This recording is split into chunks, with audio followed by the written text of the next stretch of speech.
गुजराती बहू की वापसी। ले लो रे ले लो गजरा लहंगा ले लो डांडिया ले लो। तेरा पैसे कमाने का दिमाग, ये तो सोच ले कि जहाँ तू ये सब बेच रही है कोई नहीं लेने वाला। गुजराती बहू हंसा जवाब देती है। अरे क्यों नहीं लेगा? डांडिया का मौसम है तो क्या लेंगा नहीं लेगा है? अरे बेवकूफ औरत, ये चेन्नई है। यहाँ इन सबको ये समझ में नहीं आता है।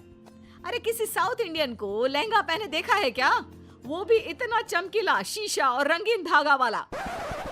ये देखो सासू माँ, यहाँ खड़ी होकर ना उल्टी पुल्टी बात मत करो। जिसको लेना है वो जरूर लेगा। हाँ। बहू सास की बात सुनकर हंसती है और घर चली जाती है। बेचारी बहू सारा दिन सारी शाम दुकान में बैठती, लेकिन बहुत ही कम दुकानदारी के बाद जब रात को घर आती है तो आ गई महारानी पैसे का ढेर लेकर। जाकर खाना बना। माँ वो थक गई होगी, खाना बाहर से मंगा ले क्या? हाँ हाँ क्यों नहीं, सारा दिन घर की कोई जिम्मेदारी तो लेनी नहीं। अरे पैसे कमा कर लाती तो भी कोई बात है, लेकिन ना जी ना। क्यों बाहर से क्यों मंगाए? यह कल मुही ही बनाएगी। बहू को गुस्सा आ जाता है। वो किचन में जाती है और माँ के दिए फाफड़ा के साथ अचार रखकर ले आती है। लियो खाओ और ठूस ठूस कर खाओ। हाँ? ये क्या है? ये कैसे खाऊं? ये कैसे खाओ का क्या मतलब होता है?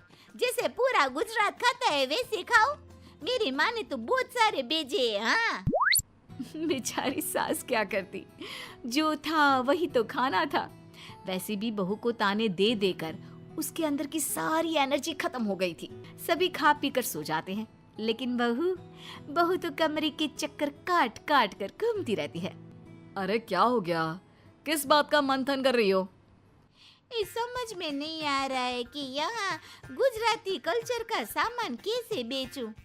और ये किसी को समझ में ही नहीं आता कि डांडिया क्या है, लहंगे में शीशा क्यों लगा है, और फाफड़ा है तो रोटी इतनी कड़ी क्यों है। क्या करूं भाई साहब, समझ में नहीं आता।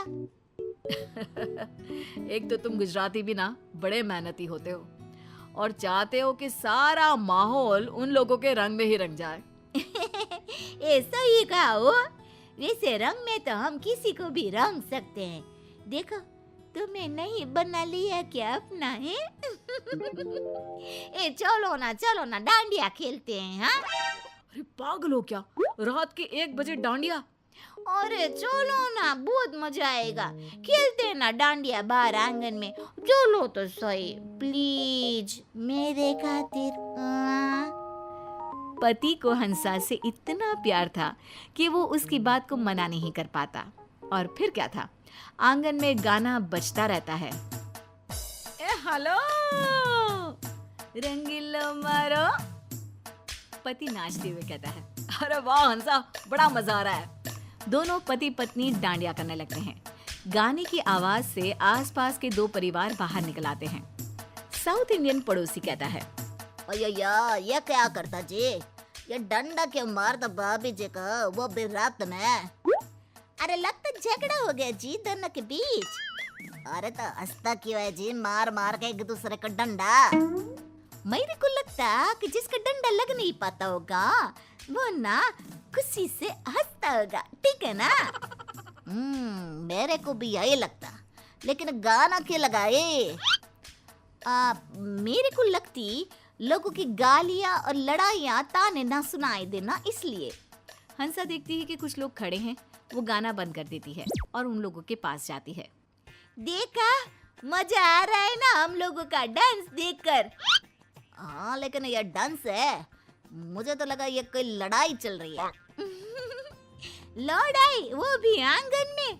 ये ना भाई साहब ना, आइए ना हम आप लोगों को भी सिखा देते हैं। फिर क्या, वो सभी को कॉस्ट्यूम पहनाकर गाना लगा देती है। सबके हाथ में डांडिया और सभी गुजराती धुन में नाचना शुरू कर देते हैं।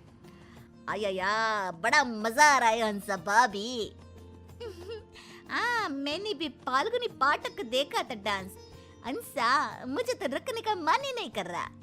बस फिर क्या था, 2-4 लोग ही सही, लेकिन सभी को हंसा का डांस करना अच्छा लगता है। अगली सुबह, ये क्या, घर के बाहर बोर्ड क्यों लगा दिया? डांडिया क्लास। अरे ये सब नहीं चलेगा मेरे घर में, साफ साफ बोल रही हूँ। अच्छा, क्या नहीं चलेगा? घर मेरा है और यहाँ ये सब नाच गाना नहीं होगा। वैसे आप भी ना इस घर में अपने पापा के घर से आई है, और मैं भी, समझ गई ना? और जिसे आप नाच गाना बोल रही है ना, वो नाच गाना नहीं है, बल्कि कला है, साहित्य है, देश का संस्कृति है। अरे बस बस, अपना सामान बेचने के चक्कर में पूरे साउथ को डांडिया करा दे तू। ये तो इसमें गलत क्या है? हाँ, जब मैं यहाँ के कल्चर को एंजॉय करती हूँ तो मेरे कल्चर को भी ये लोग समझे। और ये तेरा मेरा क्या है? हम है तो सब भारतीय ना। अब चलिए बाहर जाकर खड़ी हो जाइए, कस्टमर आते ही होंगे। हो बस फिर क्या था, एक एक करके लोगों का घर में आना शुरू होता है। हंसा पहले डांस सिखाती, फिर लहंगा और सारा सामान पैक करके थमा देती। अरे वाह बहू, बड़े नोट छाप रही है, क्या बात है। ले, अब वाह वाह कर रही है? नहीं तो सारे दिन दाने दे दे कर मेरे तो कान खा जाती थी। अरे ला बहू ला, यह गड्डी ना पैसों की मुझे दे दे। वो क्या है ना, मेरी तिजोरी काफी दिनों से खाली है। ये रहने दो, हाँ, मेरी मेहनत की कमाई है। आपका बस चलता तो कब का बंद करा देती। नहीं जी नहीं, मैं कुछ नहीं देने वाली आपको। हाँ। सास को बहू पर गुस्सा आ जाता है।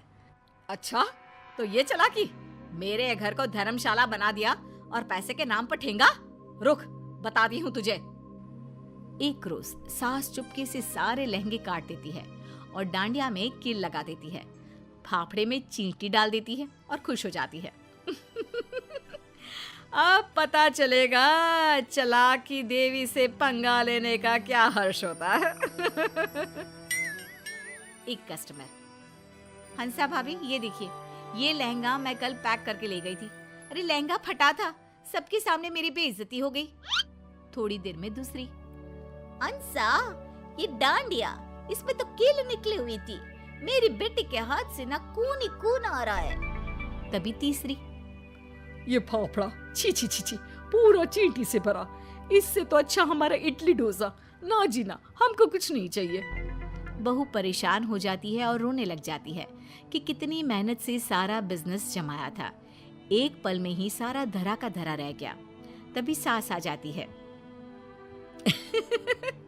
अब आया ना मजा, कहा था गड्डी दे दे, मैं रख देती हूँ तिजोरी में, लेकिन नहीं, भुगत अब।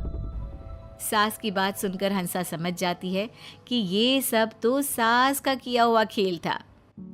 ये आपने ठीक नहीं किया हो, मैं भी बदला लूंगी। ले ले, क्या बदला लेगी? देख बहू, तेरे साथ मैं सारा दिन तेरे काम में लगी रहती हूँ, तेरे कस्टमर को सामान दिखाती हूँ, बेचती हूँ, सारा दिन घर पर फाल्गुनी पाठक के गाने सुनती हूँ। अरे मेरी नींद भी डिस्टर्ब हो रही है, घर की तो शांति खत्म हो गई है। तू तो पैसे कमाकर खुश है, मुझे क्या मिला बोल। अब बहू को सास की बात सही लगती है। ये माफ कर दीजिए माँ जी, मैं समझ गई हूँ कि ये काम हम दोनों के मिलकर किए बिना नहीं होगा। आज से पैसे की गड्डी आपकी, बस।